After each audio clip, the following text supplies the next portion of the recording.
Welcome back, everybody, to episode 2 of season 3 with Health, Wealth, and the Ultimate Self. Dr. Rayner here, and today's episode is going to be everything gut health, why it is so important, why it's so critical that this is not overlooked in your health journey.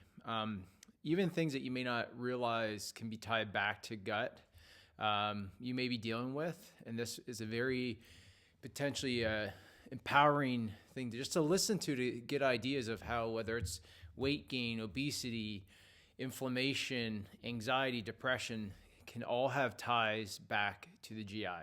So it's very common to understand that there's a lot of people that really go directly at gut health. And some people, they vilify them, or they make it almost like, oh, they're so simplistic. But you have to understand, a lot of times this is a very powerful starting point, and this is a good starting point. And I'm going to go through why.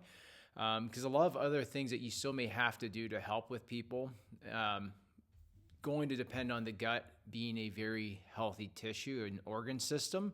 But the gut is instrumental. It's where we filter toxins through and eliminate them through stool. This is where we absorb nutrients. This is where we digest our calories and absorb them. So all these things are critical, but it's also a huge living space for our immune system to hang out in. And our gut and our GI, they're really derived from the same embryonic tissue, and their goal is to filter, right? They protect our bloodstream from outside threats and pathogens. And so I always say to patients, if you had 7 gaping wounds on your arms, you wouldn't just go and sit there and rub raw chicken in there or rub potentially threatening things on your skin. You would do something to clean it up, close it up. Well, what if the same thing is going on the GI? It's just out of sight, out of mind. You can't see it. You might feel it. You might have bloating. You might have gas. You might have offensive breath. You might have IBS, diarrhea, constipation.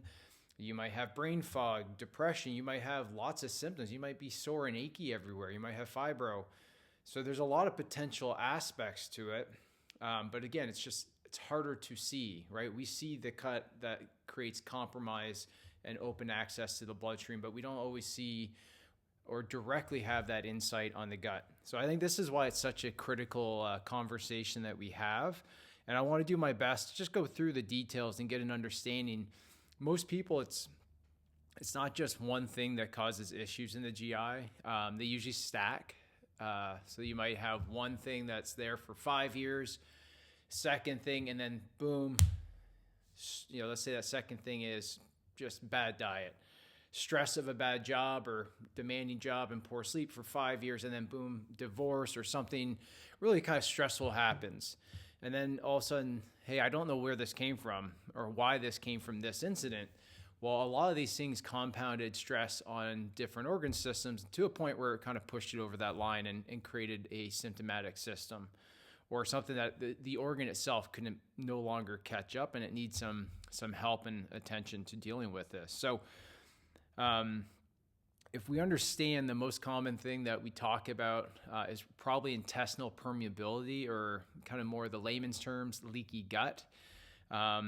Again, when we look at the lining of the small intestine, if you picture your hands are kind of linked together by your thumbs are what are called a tight junction, right? So the better those thumbs hold together, or that tight junction holds together, the cells that line your GI, they're a really, really good filter to the outside environment. So the things you put in your tummy and your intestinal tract. Now, what we want to figure out when things pull those thumbs apart or pull those tight junction proteins apart, that is what we call intestinal permeability or leaky gut. And there's a whole host of things that can do it. So we're going to start off by just kind of going through those different things. But what starts to happen when you pull those tight junctions apart and you no longer filter properly, larger things that look like threats can get presented to the immune system, and also threats, right? Bacteria, virus fragments, all these things now have easier access to our bloodstream that's waiting below and can start to provoke it. So if we understand, the normal kind of tight junction, again, should filter things that are less than 600 Daltons, or that's just a unit of very, very small measurement, should filter things less than 600 Daltons, right? So when you eat protein, the the whole aspect. You chew it, you start to break it down. You have digestive enzymes with your stomach acid that start to kind of break it down to smaller fragments. And the smallest fragments of that dietary protein we consume are called amino acids. Now, an amino acid is roughly 110 Daltons. So when we look at that, it shouldn't set off the alarm, and it should be able to actually get through the tight junction without it being broken down. Problems happen when, proteins that are larger don't get broken down. And again, those tight junctions pull apart, and that can start pushing those proteins through when it normally wouldn't pass through. We call that a food sensitivity. That can start to happen in food allergies, sensitivities. You start having learned or memory responses to foods, so you form antibodies. Those are your sensitivities and allergies. Okay? So again, when you properly digest something down, you should have a better time assimilating it, pulling in, and less chances of triggering an immune system response in the GI tract. Again, now when the GI is compromised and you have leaky gut or intestinal permeability, again, this is much, much easier to provoke. So I want to differentiate a few things. Because there's, leaky gut's probably the most common that we see as a team in our office.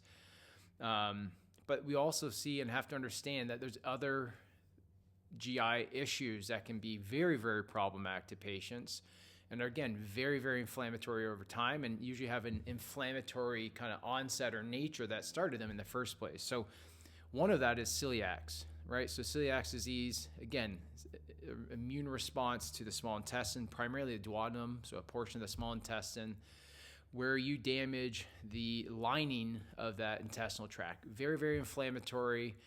Again, it's not an immune issue, but it's in the response triggered by a dietary protein in gluten, primarily alpha-gliadin, or gliadin is the part of that is very provoking. Second, we have Crohn's disease, a very inflammatory condition, again, also known as inflammatory bowel disease, can be in the small, large intestine, most common in the terminal ileum and the colon. It can be full thickness. So when we think full thickness, it impacts potentially all kind of the layers of the GI. So again, when you think of that, it's not just the surface layer, there's that muscle layer. So you can have really strong cramping, pain, discomfort with it. You can have that mucosal layer kind of coming out in stool, so it's a little mucousy. Same with celiac. But again, that's your Crohn's. Then you have your ulcerative colitis. Again, a very inflammatory colon, usually, again, ulcerative colitis. Again, colitis means inflammation of the colon. So again, it's lower in the intestinal tract. So again, generally in the colon and rectum. Again, primarily irritating that mucosal surface. But again, all these things have an inflammatory origin. So again, if you think about it, a lot of times things that precede it that don't get dealt with lead to these bigger, kind of more prevalent, harder issues to deal with. And so this is kind of where we're going through, and we want to figure out, okay, what can we do to master our diet, our body, our environment to remove the potential triggers or threats off the table? Because again, if a patient comes into our clinic, our team might be sitting there and meeting with them, and they might have 5 kind of provocations or triggers to their gut issue that we need to address. Now, you always kind of want to prioritize the one that's the most impactful or widespread. But there's times where you might go a more gentle route if somebody's very sensitive. But again, you have to go after why it's happening. If you don't remove the why, all you're doing is really going after symptoms, and it's going to be a very long-term cyclic approach. So back in late 90s, 2000s, there's a researcher named Dr. Alessio Fasano. He's a pediatric researcher specifically in the GI, and he discovered the hormone that regulates those tight junctions that hold those intestinal cells together, called zonulin. Again, the cool part about him discovering this hormone that regulates the tight junctions gave us insight to, hey, so if zonulin goes up, that hormone pulls the tight junctions apart, allowing, again, the gut to be leaky. So more pathogens to come in, more dietary proteins to potentially come in, more ability to trigger. So from that research, more research has spawned off looking at, okay, well, if we know zonulin is kind of the gatekeeper to leaky gut, what things increase or trigger zonulin. Because if we can understand that aspect, we can understand, hey, more of the causes behind it. And then we can do more things to change lifestyle, environment, and patterns around the patient to give a best long-term outcome. So let's go through and look at what triggers zonulin. So again, one of the first dietary proteins that he discovered, especially because he was researching it, was gluten, right? Even if you don't have celiacs, gluten itself triggers a zonulin response.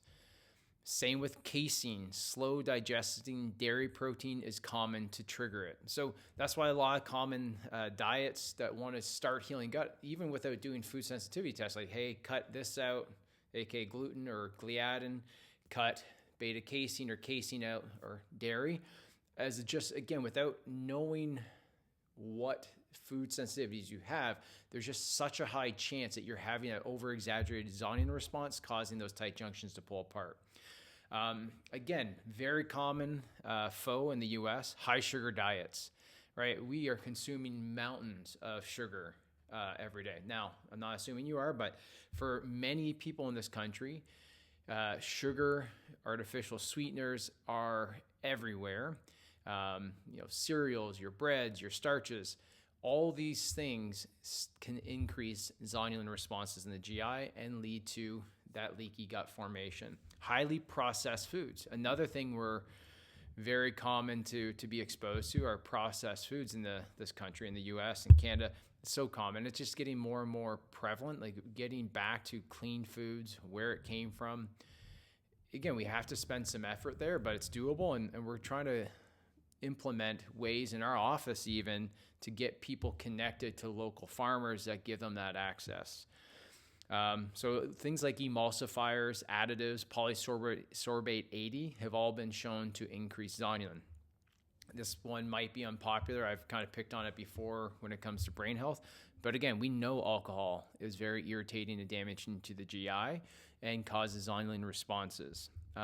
If you do have food sensitivities, I can't tell you how many times I've had a patient who's been tested and said, hey, I have a sensitivity to dairy or corn or soy or tomatoes. And I'm like, do you eat it? Like, yeah. It's like, okay, but you paid for that information likely by running that test. You consume the foods that trigger zonulin responses. Again, once you have a sensitivity, this is a long-term memory to a dietary protein or a fragment of that food. And so when you throw it in, your immune system has a memory. And again, if it gets through and gets presented, it can have more exaggerated zonulin responses, aka it's stronger little pushes to disrupt the GI. Again, this is critical. So if you got a list of 5 or 7 foods that are just off the charts, again, I would be very, very mindful of trying to avoid those at your best ability. Don't go out purposely seeking them, because again, those are things that pull the GI apart and allow good bacteria fragments, bad bacteria fragments that are lining your GI, yeast that are there, some that might be in abundance, for their kind of waste and their metabolites to leak into your immune system and trigger it to now kind of blow things out of proportion, just start ramping up inflammation. So let's go through, look at some of the environmental, because I've already just started to touch on it. But again, we talked about bacteria, kind of negative bad gut bacteria. They tend to have what are called bacteria endotoxins, so things that are anchored in their cell wall that can trigger and present to the immune system. So if your gut is leaky, it's easier for those bacterial endotoxins to not just stay contained in the GI and you poop them and move them out. They can start leaking in through those tight junctions, getting taken up into the bloodstream to start creating these systemic inflammatory responses that go on throughout the body. And that starts to wind up a whole other chain. The other aspect these bacteria have are what are called lipid polysaccharides. Again, very, very inflammatory, associated with a bunch of chronic inflammatory conditions, whether it's depression, obesity, cardiovascular risk, all that also has correlation there.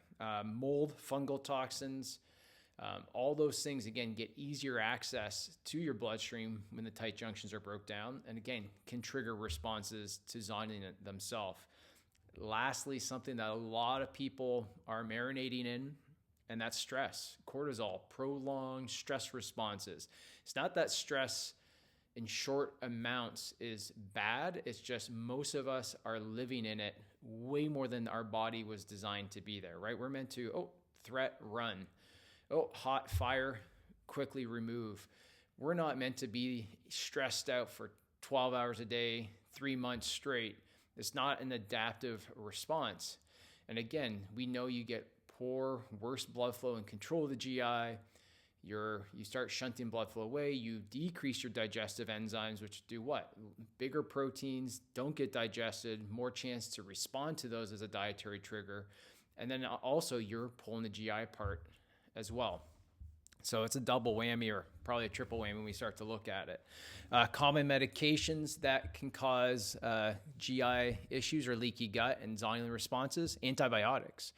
Again, just very inflammatory. How many people have taken antibiotics and have diarrhea or have had a GI response, felt kind of under the weather?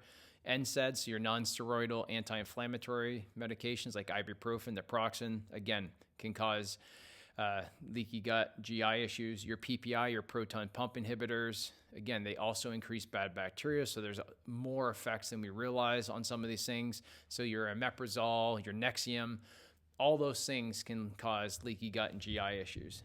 Steroids, so somebody's taking prednisone.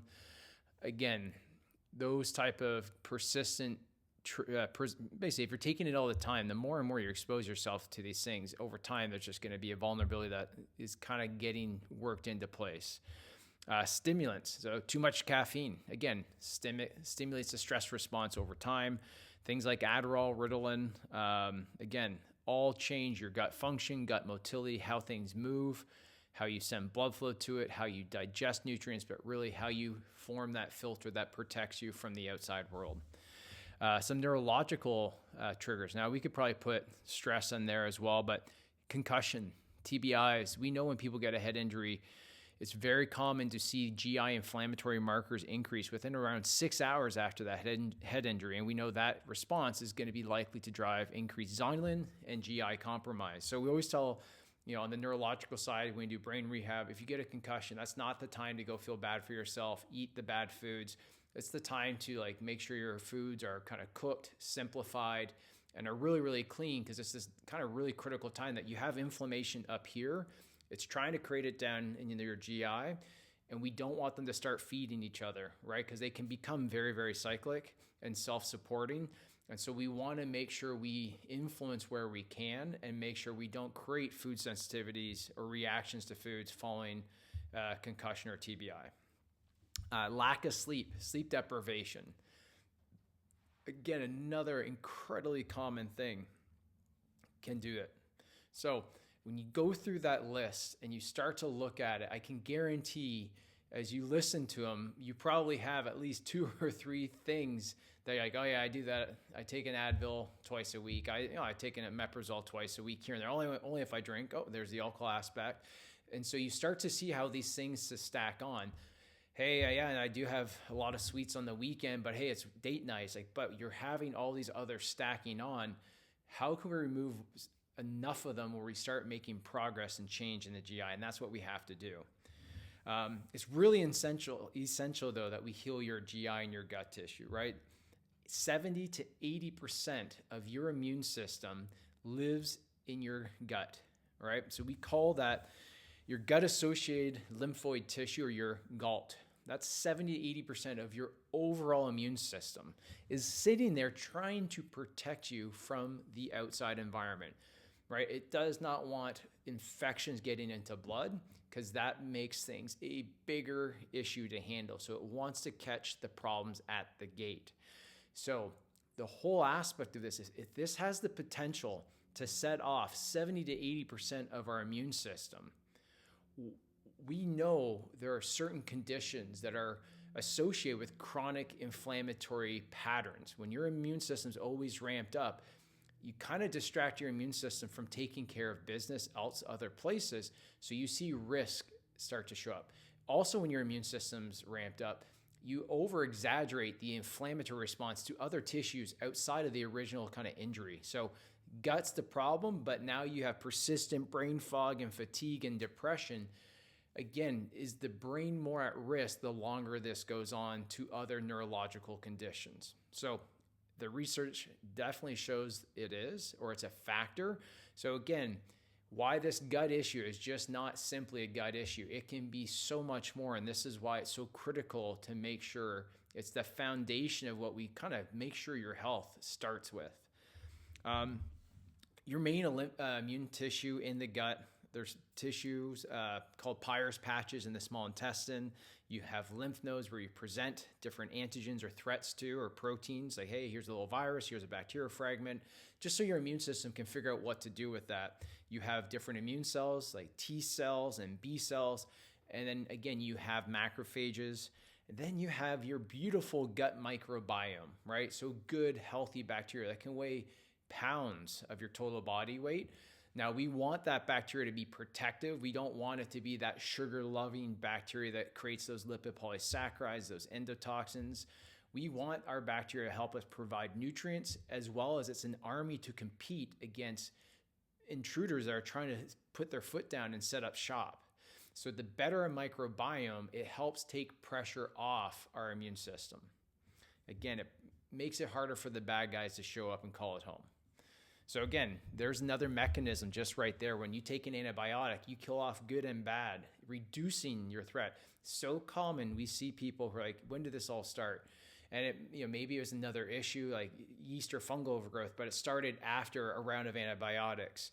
And again, how can we be smarter moving through this? If you need to go and do this, can we understand what we're creating as an opportunity and kind of put steps in place prior to it happening?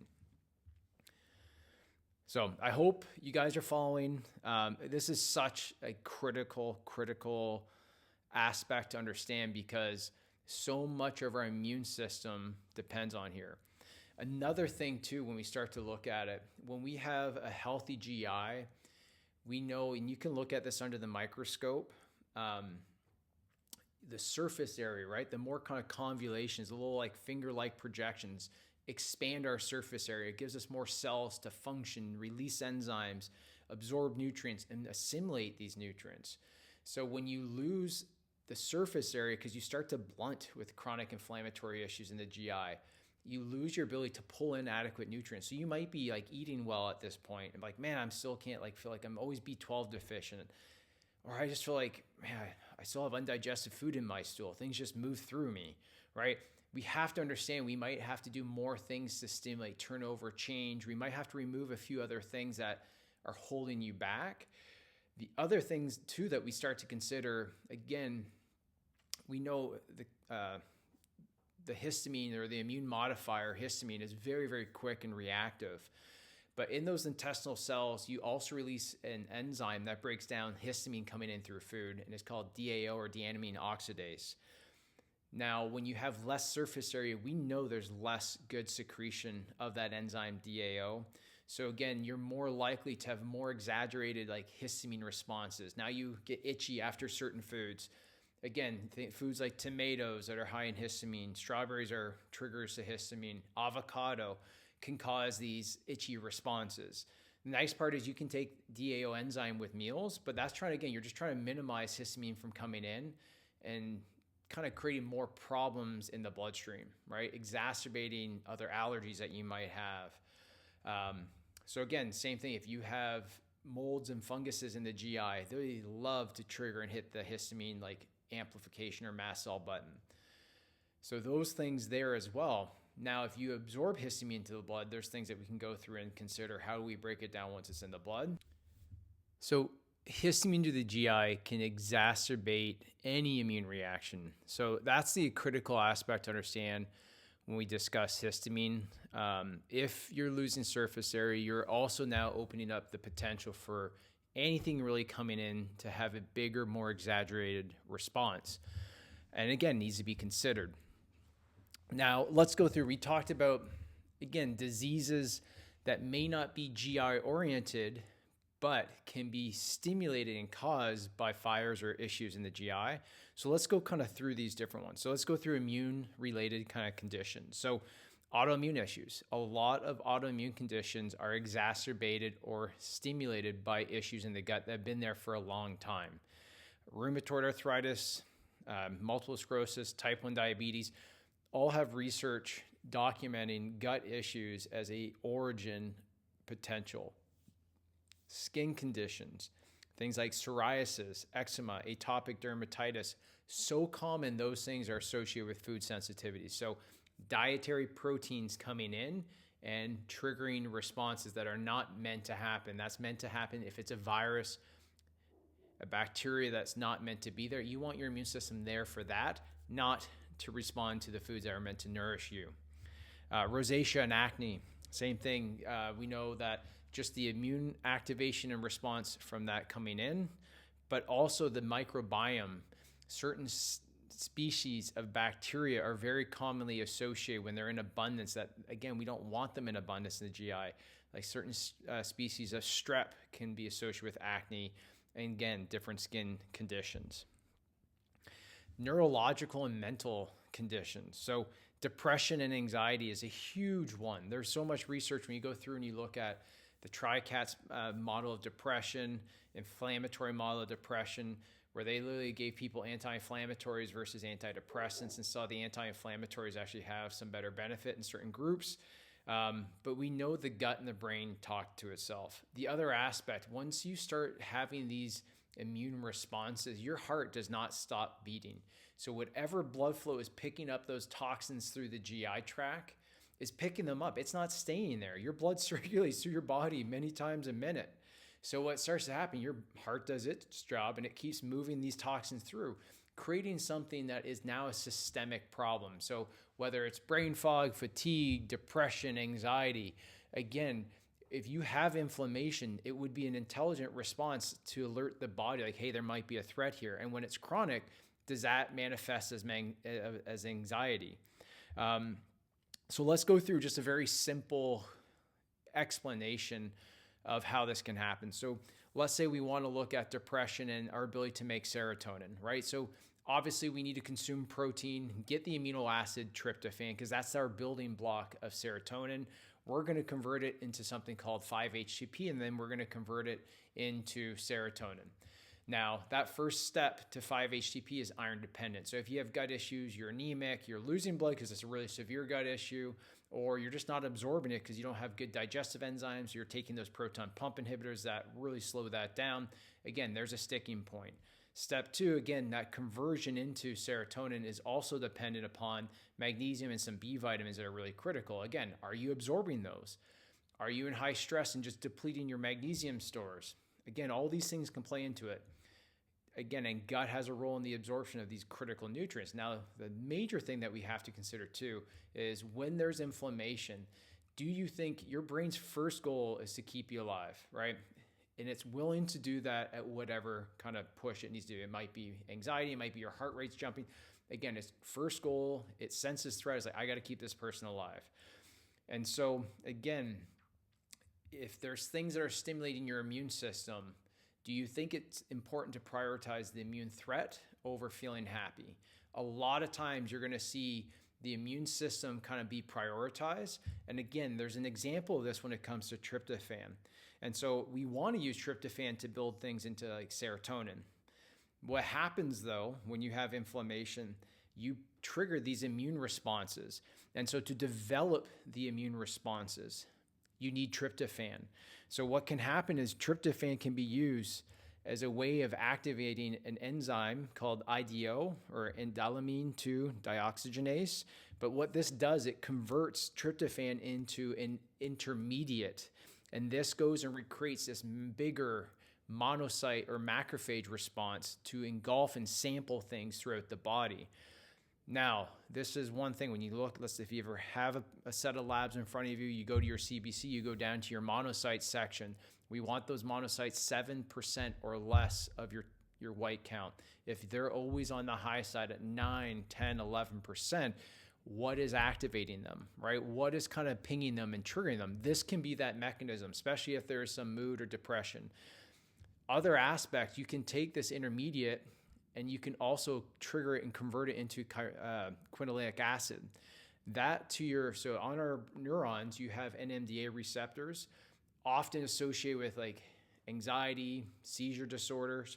Again, when we ping those, again, quinoleic acid overactivates our NMDA receptor. Magnesium is a nice plug to gate it and help kind of try to modulate activity.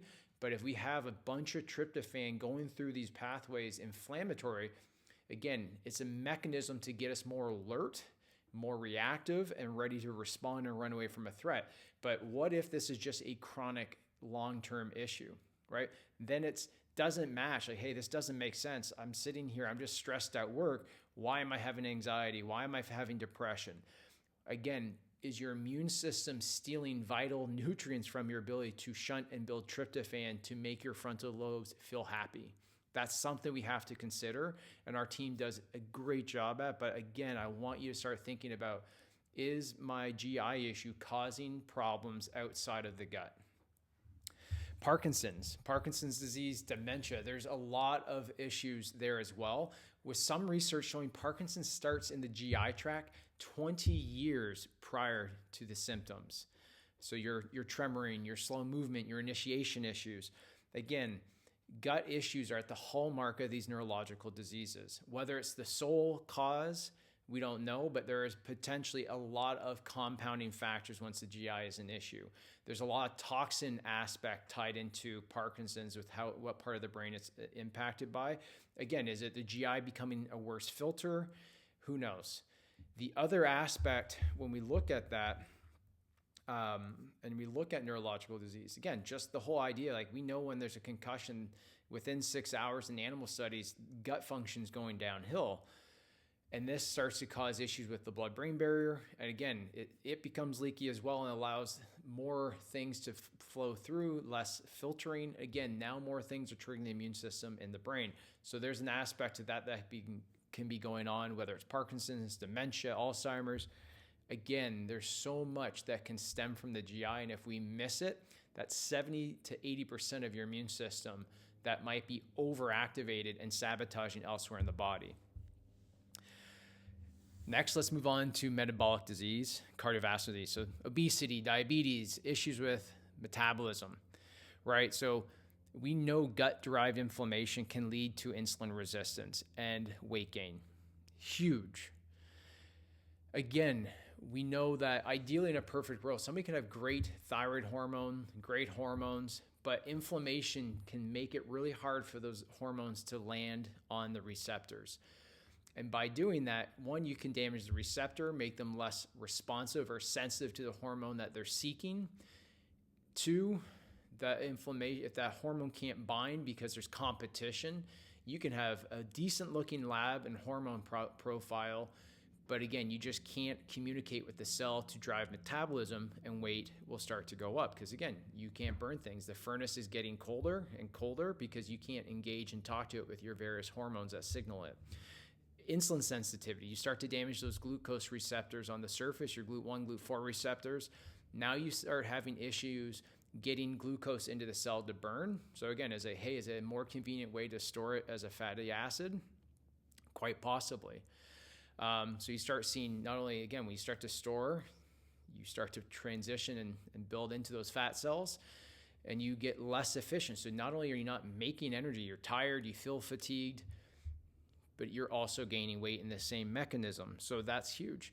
Now, what starts to happen if you can't have enough insulin to get glucose in the cell, you just continue to up insulin. We know insulin inhibits fat retrieval. So the higher it is, so you now have a fasting insulin that's way higher than it should be. So when you go to bed at night, you're not burning calories, you're not losing weight.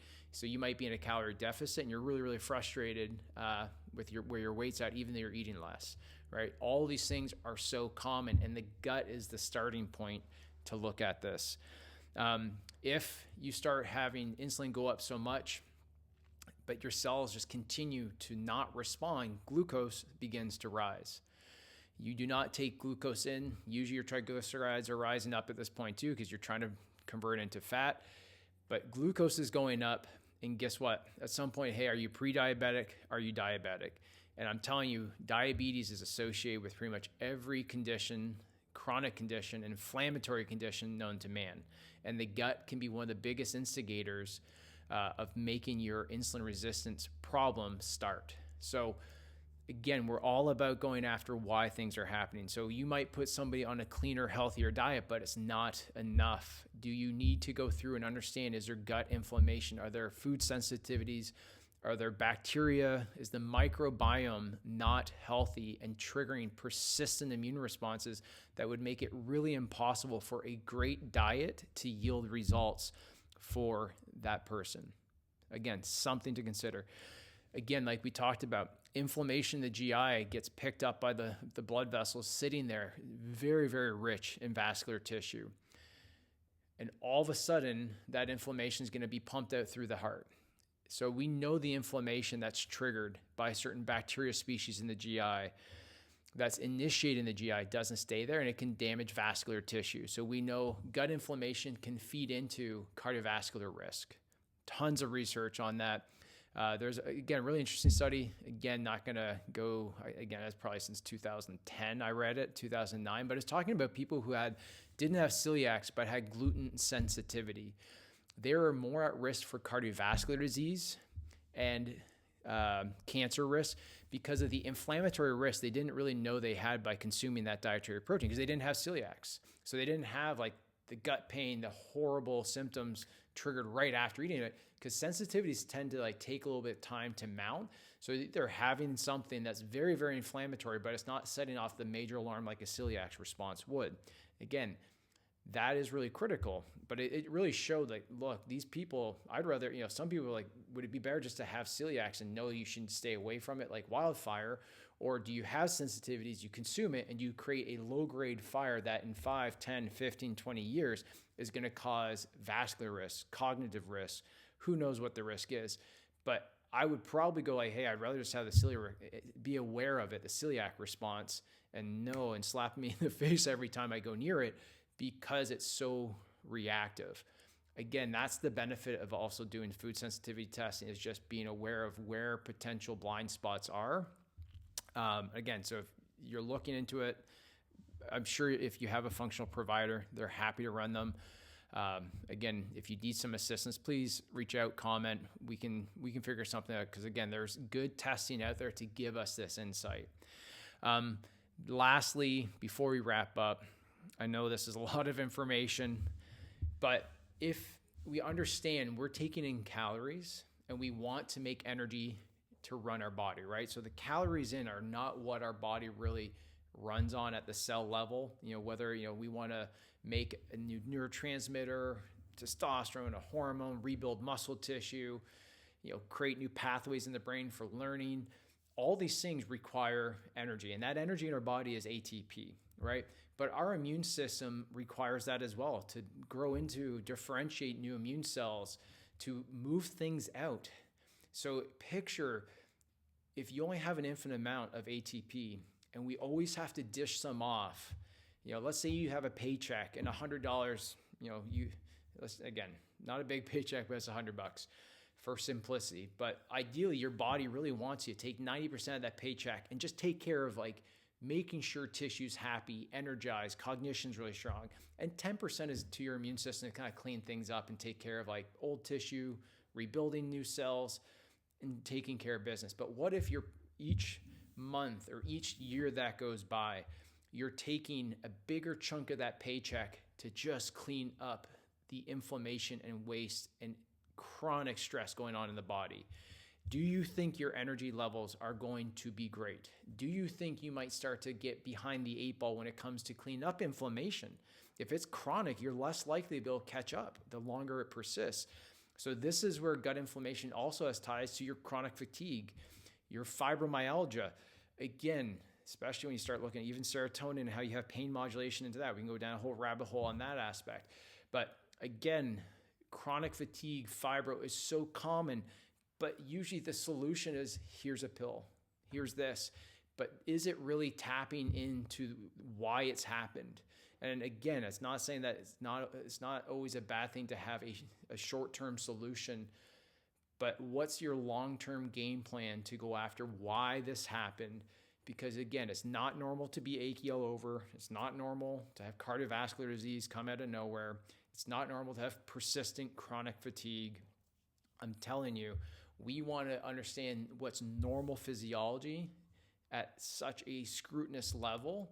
And so we can understand how to get people back there and all the things that can pull you off from that. So I really hope this lecture, this conversation, this podcast today gives you some insight to all the ways that, one, the GI should be able to take care of us.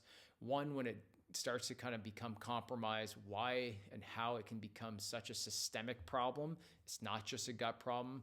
Yeah, you might get bloated, but does fatigue and feeling depressed or a little apathetic come in 30 minutes later after the bloating, right? There's a reason for that. So if you have any questions, if you want additional information, please reach out, comment, go to our Instagram page for Health, Wealth, and the Ultimate Self. I'd love to reach out, connect with you.